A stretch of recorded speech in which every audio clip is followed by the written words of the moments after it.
we knew, has decided to go with Chebukati's misinterpretation of the law. I say that for the simple reason that the committee recognizes the authority of the High Court, but then purports to explain what the High Court's decisions on these issues are. It's not a competent committee to explain to the High Court what the law is. It's a committee that is supposed to comply with what the High Court has determined to be the law in this country. And I must say this, that while we are not surprised with that decision, the chairman of the committee, George Murugu, is a personal lawyer for Wafula Chebukati in petition 33 of 2021, Hele Khalifa versus Wafula Chebukati before the High Court of Kenya. That case is seeking to commit Wafula Chebukati to court for contempt of court in refusing to open the servers as was ordered by the Supreme Court of Kenya in the year 2017, petition number 1 of 2017, Raila Odinga versus IEBC. In that case, George Murugu is representing Wafula Chebukati. That is the man that Chebukati brought to court, his own personal lawyer, to come and sit as a judge in a case in which he was accused of disregarding the law. I mean, do you expect such a person to be any fair when his paymaster is the accused person? So, and he knew this all along. And a prudent person who will have, at that particular point, having known his close relationship and legal representation of Wafula Chebukati, shouldn't have sat in these proceedings. But we knew he was responding to his master. He's done as per script, it was expected. But I will assure our supporters that we are now going to the real and actual seat of justice, where we'll now litigate real issues of law. We just came here because it's part of the law required us to start from here. The law had assumed that you must start from IBC Dispute Committee before you can go to the High Court. So if you went to the High Court prematurely, that question will have arose that why are you going to the High Court before exhausting this little process down here? We've now exhausted the little legal process. We are now competent and ready enough to deal with the real questions before a court of justice, the High Court of Kenya. Thank you very much. Was this information known to you before? We discovered this information late last night when a public-spirited individual informed us that this George Murugu is actually a partner in a law firm that is representing Wafula Chebukati and has actually been filing documents on his behalf.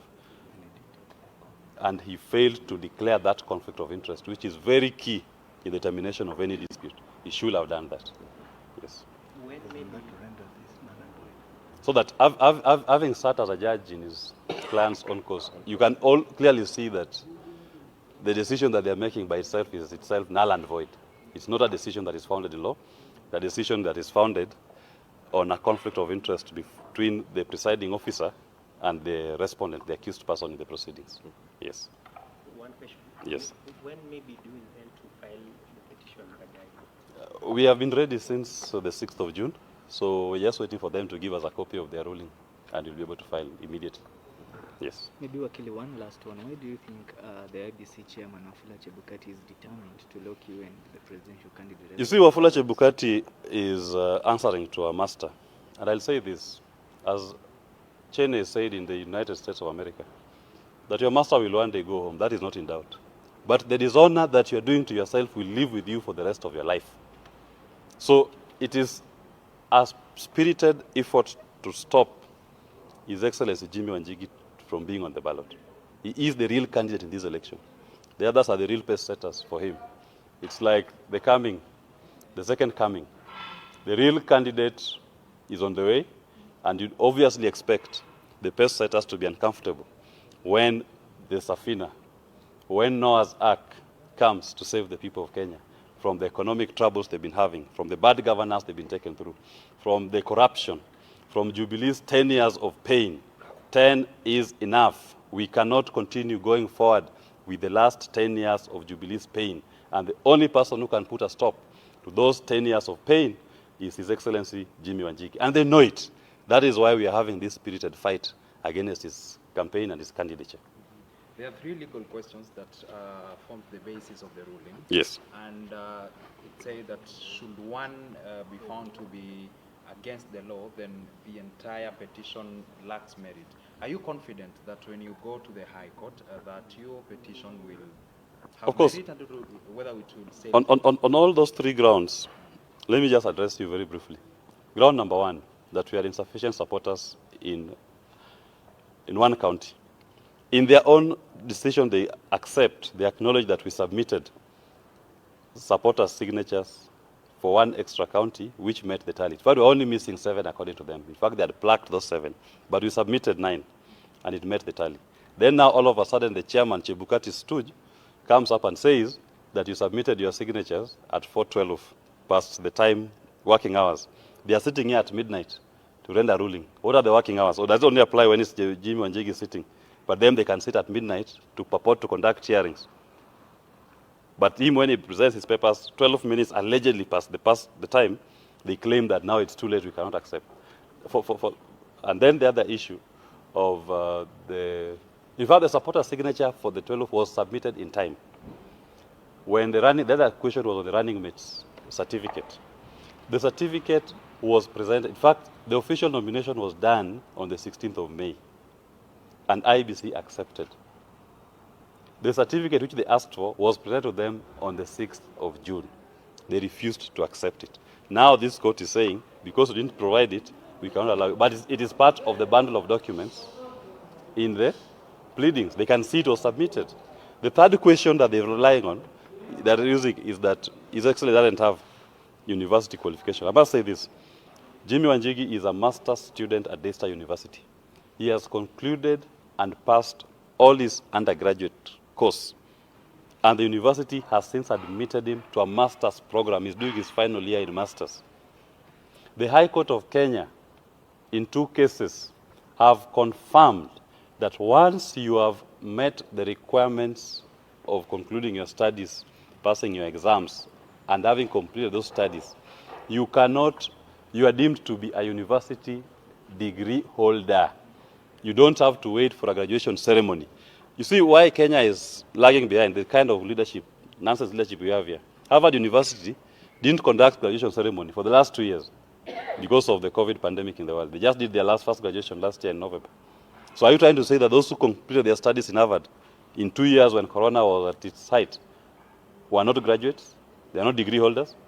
So they are trying to adopt a mechanical, pedantic, pedestrian, and stupid way to interpret the law. This committee purports to think that they can speak with more authority than the High Court of Kenya. I mean, Justice Lenaola is a judge of the Supreme Court of Kenya today. In 2013, he spoke on what the law is when interpreting Section 22(2) of the Elections Act. Now, this committee, presided over by Chebukati's own personal lawyer, purports now that he can speak authoritatively more than Justice Lenaola. Justice Ogola, in 2013, gave a similar determination like Justice Lenaola on the same question of interpreting Section 22(2) of the Elections Act. Now, this same stooge thinks he can speak better than Justice Ogola? I mean, let's be serious. There must be respect of the hierarchy of courts in this country. These are farce. They're actually making a mockery of our constitution and justice system. And it's our duty as a people to call them out. And that is why, for the first time in my practice in law, I have walked out of proceedings when the final determination is being read, because I felt they were actually defiling the seats of justice. Because justice requires you to be very particular on the law, to be very fair in your processes, so that if a high court has spoken on an issue, however much you disagree with it, as a lower court, as a committee, you only but have to apply what the high court has said. The most you can do is to set out your reasons why you disagree. Say, I disagree because of A, B, C, D. But then finally you say, however, my hands are tied because a higher court has spoken about it. So until the day they change that position, I cannot do anything as a lower court. But look at what they are doing here. So this is what we are going to change. Kenyans are suffering every day in their hands. I've watched the IBC proceedings. Have been here since 4 in the evening. Of all the cases they were reading their rulings on, 99% of those cases have been dismissed. 99%. Of more than 300 cases filed, 99% have been dismissed. I mean, when you say that are you trying to say that IBC is so good, the returning officers are so good, that when people come to ask to be given a second chance to explain themselves, they have found that the ones on the wrong, but IBC was very right. I witnessed a case where his case was being dismissed merely because he gave a banker's check in a bank that the returning officer didn't know. I mean, why are we making a fuss of our democracy? IBC, in the same tribunal, the same committee, I witnessed another person who was rejected, allegedly, because when he appeared for presentation, he was late. Not late for the day, late by a few minutes. And he was saying he was late because the police had arrested him. And he had a letter from the police, he had an OB number. In fact, the police released him. When his supporters came and prevailed upon them, begged them to release him, he was 25 minutes late. They've stopped him, that he can't be a candidate. I mean, when you sit to listen to what nonsense is going on here, you actually not feel, I don't even feel sorry for ourselves. I feel sorry for the poor Kenyans whose franchise is being defiled by this committee. And this goes beyond even His Excellency. And I believe God has brought us through this so that we can witness for ourselves the injustice that majority of Kenyans who've come to seek justice are being subjected to by the IBC committees. In Walter Nyambane's case, they reduced his case to be asking him why did he transfer from Kenyatta University to Daystar University, as if that's an issue that should be of concern to them. So that is very unfair. And that is what our administration, when we take power, we commit to the people of Kenya that they will know what justice is. Justice is what is right, and justice is doing what is the will of God. And that is what we believe we shall do when we sit in office from the 9th of August after we are elected. Thank you. Asante sana. Mine will be very brief. Let me first thank my good lawyers, most especially my running mate, for doing an excellent job in seeking justice in our case.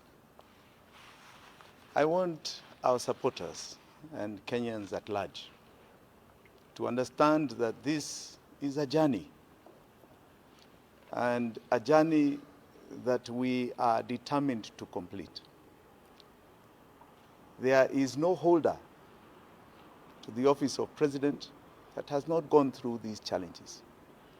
Jomo Kenyatta faced the injustice of jail before he became president. I can tell you that I was witness to the agony that Uhuru Kenyatta was facing before he became president. And it is shocking to see the injustice he used to claim was befalling him. Now he wants it to befall others, such as myself. This country has come a long way in expanding the democratic space. And what we are witnessing today and every day, that this IEBC keeps trying to purport to have an election, is a muffling of democracy. We are going back to the dark days that we witnessed before the multi-party era. Kenyans rejected that time. We will reject it again here.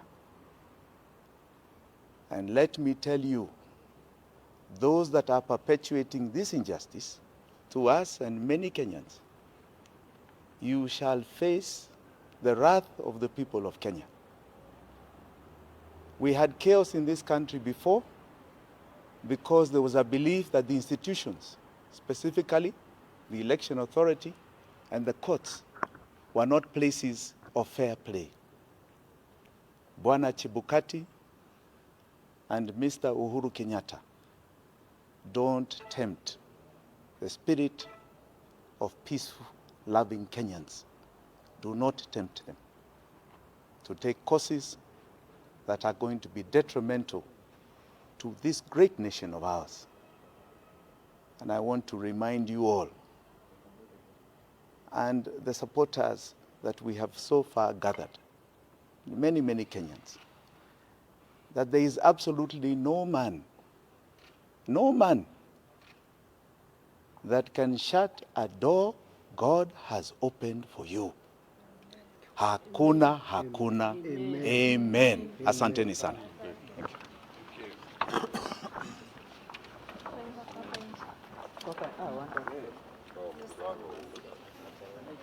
Philip.